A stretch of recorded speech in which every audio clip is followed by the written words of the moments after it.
Starmer. That's the whole point of this report. It sets out the reasonable worst-case scenario and tells the government what it needs to do about it. So I'm surprised he's not committing to fully implement it. It's vital that the government learns the lessons from the mistakes that have been made and acts now to save lives for the future. One of the key recommendations in this report, commissioned by the Government's Office for Science, is that testing and tracing capacity will need to be significantly expanded to cope with increased demands over the winter. The reality is this: trace and track is not working as promised as it stands today. The report makes clear it needs to be significantly expanded to cope with the risks of autumn and winter.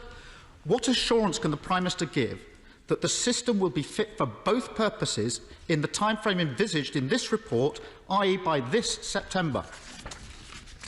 Prime Minister. Mr. Speaker, once again he attacks the test and trace operation, which is working at absolutely unprecedented scale, and 144,000 people across the country,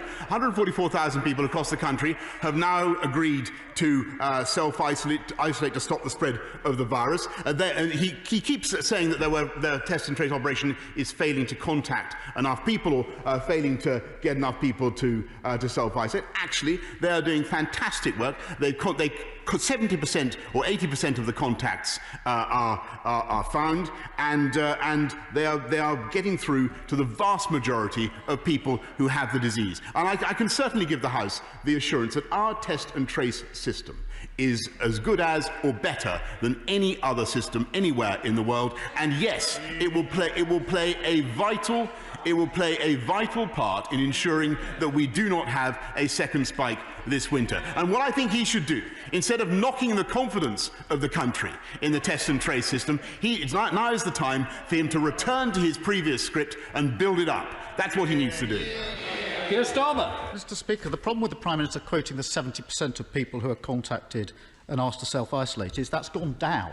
It was 90% just a few weeks ago, and every week it's gone down. So I wouldn't quote the latest figure, looking at the trend. But I have to ask, in light of the last few questions, has the Prime Minister actually read this report that sets out the reasonable worst-case scenario and tells the government what it needs to do about it in the next 6 weeks? Has he read it?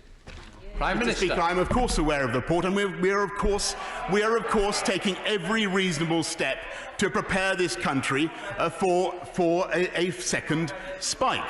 And I may say to the right honourable gentleman, it is up to him really to get behind what the government is doing or not. And he has previously supported our plan. He has previously come to this House and said that he supports our measures. He now says, I think, that he doesn't support them. I think what he needs to do is build up the confidence of the people of this country, cautiously to get back to work, cautiously to restart our economy, which is what we are trying to do, instead of endlessly knocking the confidence of the people of this country, knocking their confidence in test and trace, knocking their confidence in our schools and the safety of our schools, and knocking our confidence in our transport network. Now is the time for him to decide whether he backs the government or not. Starmer. It is perfectly possible to support track and trace and point out the problems.